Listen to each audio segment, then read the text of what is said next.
자, 오늘 뭐 첫 코너 항상 저희 뉴스픽으로 시작을 하죠.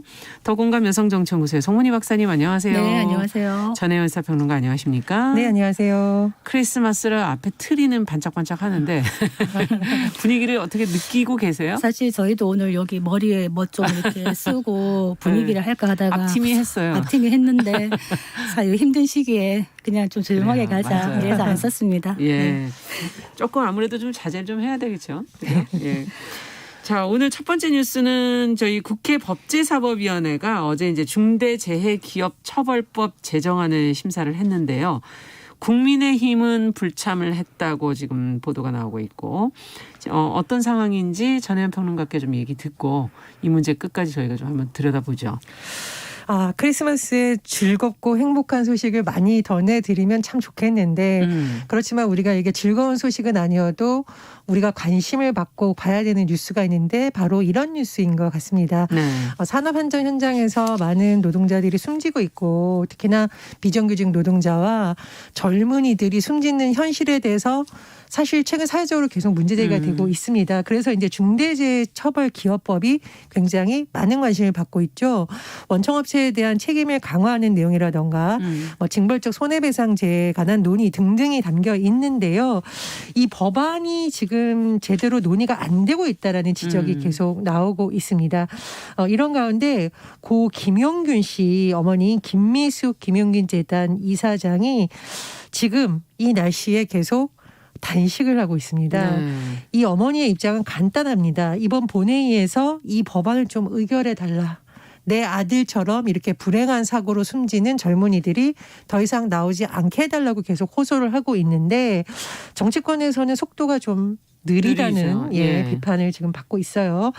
자, 어제 국회 법사위에서 법안 심사 제1소위가 열려서 심사 일정이 진행이 되기는 되는데 지금 여야의 또 힘겨루기가 이런 가운데서 진행이 되고 있습니다. 민주당의 경우에는 법안 소위 소집을 야당에 통보했는데 야당이 안 들어온다. 이렇게 주장을 하고 있고요. 국민의힘의 경우에는 의사일정 협의가 안 됐는데 일방적으로 하고 있어야 되겠냐라고 사실상 보이콧을 하고 있는 상황입니다. 자, 그런데 문제는 뭐냐면요. 지금 여당 일각에서 나오는 내용을 보면 28일까지 관련 부처들이 협의안을 정부안을 이제 제출을 받겠다. 29일 두 번째 소위를 열고 법안을 정리하겠다라는 의견도 나오고 있는데 지금 이번 임시국회 회기 일정이 내년 1월 8일 종료됩니다. 그러면 날짜가 많지가 않네요. 사실 정말 며칠 안 됩니다. 그러니까요. 지금 휴일도 빼고 나면 주말 끼고 이러면 사실 며칠 안 됩니다. 근데 정말 중요한 법안이기 때문에 뭐 수정을 되든 어떻게 되든 일단 회의가 열려야 되잖아요. 그렇죠. 회의가 지금 제대로 안 열리고 있는 상황이에요. 그래서 양당의 원내대표가 이제 김태년 민주당 원내대표 같은 경우에는 시간 끌지 말고 이 법을 처리할 생각이 있다면 진정성과 책임감을 갖고 임해달라라고 사실상 국민의힘에 지금 비판을 하고 있는 거고 반면 국민의힘 주호영 원내대표는 민주당이 먼저 단일화를 만들어 협의하면 언제든 응할 수 있다 이렇게 주장을 하고 있어요. 이런 가운데 이 법안을 강력히 주장하고 있는 정의당에서는 민주당과 국민의힘을 동시에 비판하고 있습니다. 민주당에 대해서는 유가족 불신의 시발점이 어디서 기인했는지 자성해야 된다 이렇게 꼬집고 있고요. 국민의힘에 대해서도 지금 이렇게 유족이 이렇게 단식까지 하는 상황을 지적을 하면서 회의에 참석조차 안 하는 것은 명분이 없지 않느냐라고 비판했습니다. 정의당에서는 박병석 국회의장에게 이 법 제정에 동의하는 정당을 중심으로 본회의 개최를 결단해달라고 요청한 상황입니다. 그렇군요. 자, 지금 뭐 앞서도 계속 얘기해 주셨지만 그 김용균 씨의 어머니께서 지금 단식을 한 지가 날짜가 좀 꽤 되는 것 같은데 건강은 어떨까 여러 가지 걱정스러운데요. 지금 야당의 비협조 여당 내에서도 여러 가지 우려가 나오고 있고 처리 전망을 두 분은 어떻게 예상을 하십니까? 저는 지금 아무래도 국민 여론에 이끌려서 어떤 처리를 하겠다는 의지는 보여주지만은 실제로 그런 의향이 있는지는 잘 모르겠는 게 어제 김태년 원내대표가 그 농성장 단식하시는 곳에 가서 어떤 얘기를 했냐면 야당이 사실상 심의를 거부하는 상태라서 여러 가지로 악조건이지만 최대한 야당을 설득하겠다 이렇게 말을 했습니다. 그랬더니 그 김용균 씨 어머니가 뭐라고 얘기했냐. 여태까지 여당이 그 많은 법을 다 통과시켰는데 단독으로 왜 이 법은 꼭 야당이 있어야 되냐 이렇게 되물었습니다. 그래서 한동안 좀 어색한 침묵이 흘렀다 이런 얘기를 하고 있는데 사실 임대차 3법이나 공수처법이나 여당이 의지를 갖고 밀어붙인 법은 다 통과가 됐거든요. 그래서 이 부분에 대해서 여당도 강력한 의지는 없다 이렇게 보여지는 부분이고 또 국민의힘에 대해서도 또 말 안 할 수가 없는 것이 이런 얘기를 해요. 주호영 대표가 여당이 제대로 된 단일안을 공개한다면 법안 심사에 응하겠다 이렇게 얘기를 하고 있는데 사실 이 중대재해기업처벌법 저희도 몇 번 다뤘습니다만 그렇죠.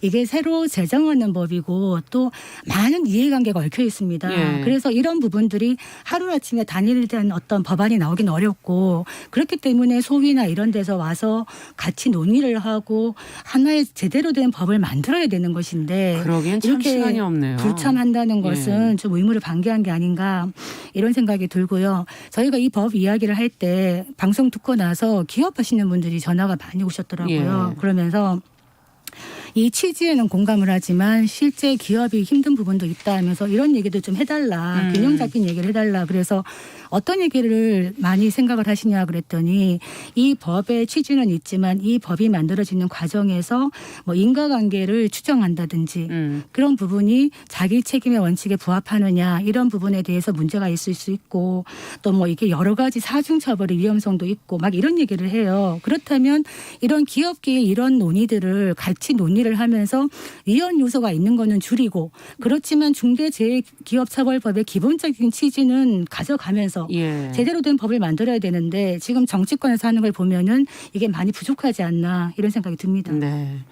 어쨌든 일하는 그 공간에서 이렇게 사고를 당한다는 건 줄여야 되는 것이 아닌가 하는 그런 원칙은 생각이 들고요. 어떻게 보세요, 전혜연 평론가께서? 그러니까 우리가 이제 중대재해기업처벌법 하면서 영국 사례를 굉장히 많이 언급을 네. 하는 이유가 영국에서 기업과실치사법이 도입이 됐었고 네. 이게 중요한 것이 뭐냐면은요. 하청업체 책임자만 처벌하는 게 아니라 원청업체도 책임을 묻고 있습니다. 그래서 예. 우리나라에서 산재가 날 때마다 실무진 꼬리 자르기 이런 비판이 계속되고 있어요. 그랬죠. 그래서 경영진까지 올라가는 원청부터 신경을 쓰게 해야지 하청업체의 경우에는 뭐 입찰을 하든 공사를 하든 비용을 줄이려는 노력을 자꾸 하다 보는데 이것을 자꾸 하청업체에게만 책임을 묻는 방식이 되다 보니 근본적인 해결이 안 된다는 겁니다. 네. 그래서 중대재해기업처벌법을 놓고 일부 경영계에서 반대하고 있습니다만 왜 이런 목소리가 나온지도 좀 돌아봐야 된다고 생각을 하고요. 네. 영국의 산재 사망률이 한국의 한 10분의 1 수준이라는 지금 분석도 나오고 있습니다. 그래서 네. 해외 사례 좀 비교해 볼 필요가 있다라는 생각이 들고요. OECD 한국 경제협력개발기구에 우리나라가 참 불명예스러운 일을 하는 게 많은데 산재 사망률도 1위다라는 그렇죠. 또 보도가 많이 나오고 나왔죠. 있습니다. 일단 분명히 예. 문제가 있는 겁니다. 그래서 그런 차원에서 국회에서 논의가 돼야 된다고 보고요. 저는 이제 어제 동영상을 봤는데 이 김용균 씨의 어머니가 김태년 민주당 원내대표한테 한 말 그 동영상을 봤는데 참 민주당이 이 쓴소리를 귀를 기울여 들어야 된다. 그리고 사실은 이건 정당들이 더 먼저 나섰어야 되는 일인데 그렇죠. 자식을 잃은 어머니가 나서게 한 것도 정치권의 반성이 필요하다고 보고요. 국민의힘도 그 원내대표가 지금 22일 원내대책 회의한 원문을 제가 좀 자세히 보니까 경영계에서 우려하는 일부 내용을 뭐 우려하는 부분도 있다라는 건 인정은 하는 것 같아요. 그러나 1월 8일까지 어쨌든 입법 성과를 내겠다라는 의지를 밝혔다면 정말 진정성을 갖고 사실은 회의에 들어와야 됩니다. 그래서 법안 소위 회의에 들어와서 말씀해 주셨듯이 그런 문제에 대한 의견을 나누고 네. 어떤 방안이 더 좋은지를 해야 되는 거지 이렇게 유가족들이 단식하는 상황에서 회의 자체를 안 하는 건 문제가 있다 이렇게 생각을 합니다. 그러니까 기본적으로 우리나라의 산업안전 정책 자체를 네. 기업의 책임으로만 떠넘기지 말고 사실은 국가적 차원에서 같이 안전한 예방 정책으로 시스템을 바꿔나가는 것도 그렇죠. 해야 되는 지금 것이라 산업 구조도 문제죠. 예, 구조도 만들어야 되는 네. 것이라 기본적으로 쟁점 사항이 있죠. 아까 말했듯이 뭐 자영업자나 소상공인을 배제하는지 그리고 그리고 가장 큰 또 뜨거운 쟁점이 50인 미만 사업장 같은 경우에 4년 동안 유예하는가 네. 이 부분인데 여기도 좀 첨예하게 갈려요. 그래서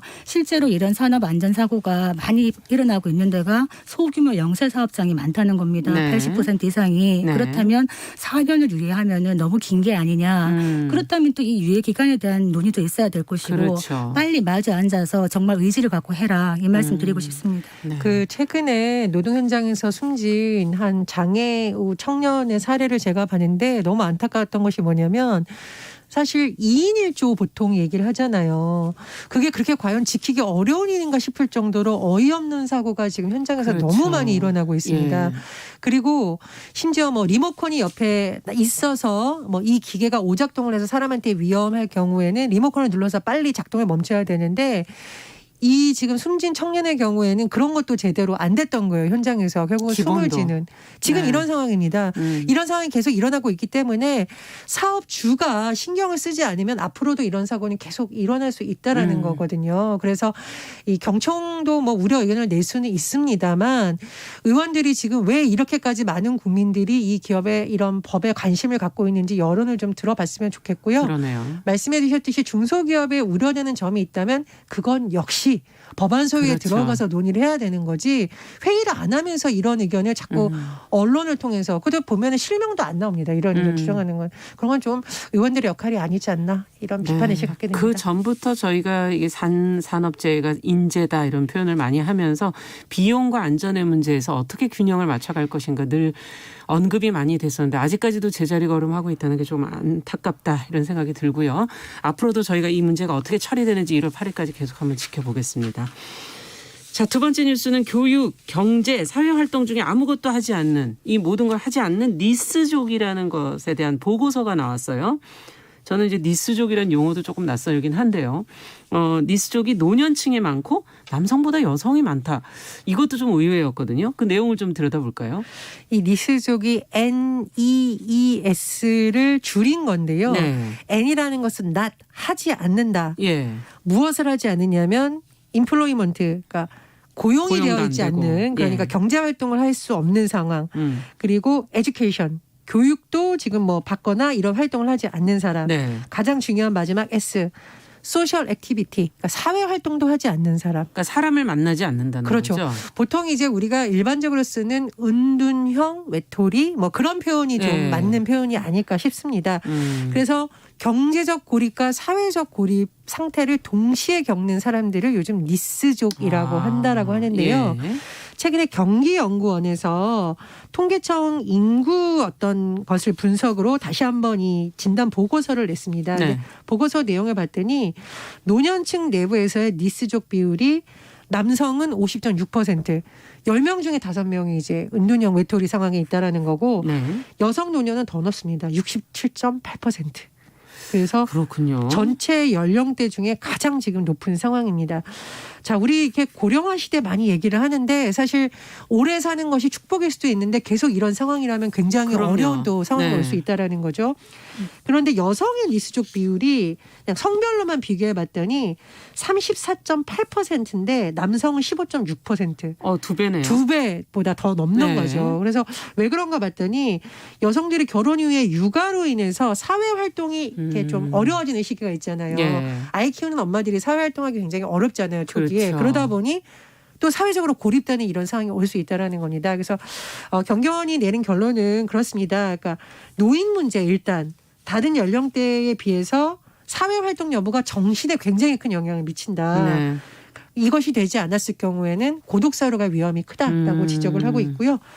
또 니스족들이 이렇게 은둔형 외톨이로 계속 굳어지지 않기 위해서는 고용 문제 해결도 굉장히 중요한데 여러 가지 다양한 프로그램도 같이 이 고립에서 벗어날 수 있는 프로그램이 진행되어야 그러네요. 한다 이렇게 진단했습니다. 지금 여기서 이제 교육과 경제활동, 사회활동 이 세 가지를 짚어줬는데 우리가 살아가면서 정말 필요한 것들이 무엇인가를 다시 한번 또 생각해 보게 만들기도 하고요. 이 보고서 내용들을 보시면서 어떤 지원책이 이들한테 필요할지 두 분은 어떤 생각을 하셨습니까? 이게 참 심각한 문제일 수가 있는 것이요. 네. 이게 니스족 이전에 니트족이 있었습니다. 니트족. 니트족이라는 거는 그 마지막 소셜 액티비티를 빼고 네. 경제 활동이라든가 이런 걸 안 하는 그냥 외톨인데 예. 이 니트족 같은 경우도 심각한 문제인데 더 나아가서 사회적 관계 자체 안 한다. 이거는 사회적으로 단절된다는 그렇죠. 이야기고 관계에서 소통이 안 된다는 이야기라. 맞습니다. 우리가 왜 히키코모리라는 단어를 들어보셨을 겁니다. 히키코모리 이게 뭐냐? 방 안에 틀어 박혀서 안 나오는 사람. 일본에서의 단어인데요. 실제로 일본에서는 지금 이제 5080 갈등이 좀 사회 문제화되고 있다 그래요. 젊었을 때 방 안에 틀어 박혀서 안 나오던 이 자녀들이 50대가 되어서도 안 나온다는 거예요. 그래서 80대 부모가 스트레스를 받는다. 그런데 이게 남의 문제가 아닐 수가 있다. 왜냐하면 한국 같은 경우에도 지금 그 니스족이라고 하는 은둔형 외톨이가 생각보다 많다는 거예요. 지금 청년 니스족이나 니트족이 거의 한 100만이 넘어갈 수 있다. 네. 그렇다면 이 청년들이나 이분들을 어떻게 바깥으로 우리가 끌어내서 할 수 있는가. 이분들이 나오고 싶어도 나올 수가 없는 거죠. 왜냐하면 일자리가 없기 때문에 나올 수가 없고 또 나오면 사람들을 만나거나 활동을 하려면 돈이 들어야 되는데 그렇죠. 돈이 없으니까 또 못 나오고 이게 악순환이 되는 거라는 겁니다. 그래서 이 찾아보니까 그 이 니스형의 그 통계를 보니까 네. 나라에서도 각 지역마다 즉 재정 자립도가 높은 지역은 니스족 비중이 작아요. 근데 지금 찾아봤더니 대구 경북 지역이라든가 전남 지역이 니스족이 많아요. 네. 그 얘기는 이 지역의 경기가 많이 안 좋다는 것이고 일자리가 없다는 것이죠. 그래서 이 청년에 대한 고용 불안이 심각해지고 그 지역에 일자리가 없다면은 이분들의 무력감은 더 커질 것이다. 그래서 이런 부분은 사실 지자체에 맡길 것이 아니라 국가가 균형 발전의 측면에서는 좀 들어가야 되는 부분이다. 그러네요. 이런 생각이 듭니다. 네. 어떻게 보셨습니까? 그 최근 보면 국회의원 선거라든지 단체장 선거할 때 보면 노인들을 위한 시설을 만드는 공약들이 굉장히 많습니다. 네. 제가 취재기자 시절에 그런 시설을 찾아가 보면 시설은 너무 잘 지어놨는데요. 노인들이 그까지 오지 못해서 시설 활용이 안 되는 경우라던가 그렇죠. 이런 경우가 굉장히 많습니다. 그래서 소셜 액티비티라는 용어가 여기 나왔는데 실제로 노인들이 접점을 자꾸 넓히고 사회활동을 해주게 하는 노력이 좀 필요하다고 보는데 건물만 짓는 우리가 왜 하드웨어라고 하잖아요. 그렇죠. 하드웨어도 중요합니다만 사실은 소프트웨어적인 관점 그리고 노인들의 특성을 모두 고려한 정책이 같이 네. 돼야 된다라고 저는 보거든요. 예를 들면 노인들이 과격한 활동을 하기 어려운데 스포츠에 과격한 활동을 할 수 있는 시설을 거기 지어준다고 무슨 효과가 있겠어요. 그렇죠. 그런 부분 좀 같이 들어가야 된다라고 보고요. 두 번째로 지금 이제 고독사라는 것이 고령화 시대에 굉장히 어렵고 또 풀어야만 되는 화두로 계속 떠오르고 맞습니다. 있습니다. 그래서 네.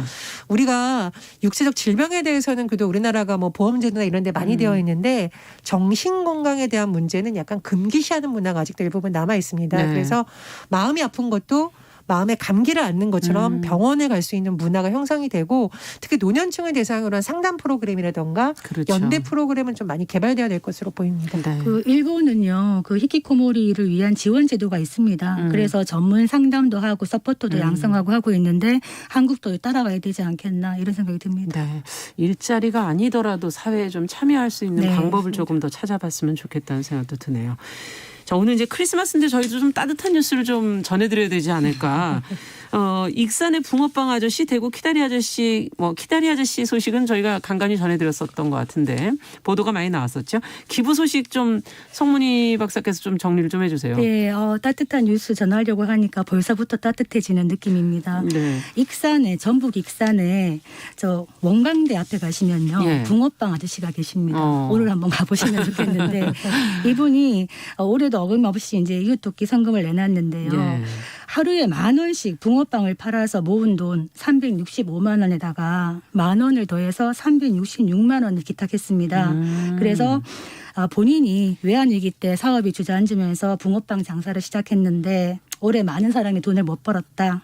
이 어려울 때 나눔에 동참해달라. 이렇게 얘기를 하고 있는데 9년째 이렇게 야. 기부를 하고 계시다고 합니다. 약속을 스스로 하고 하셨군요. 예, 그래서 이분 붕어빵 좀 많이 더 팔아주셨으면 좋겠다 생각이 들고 네.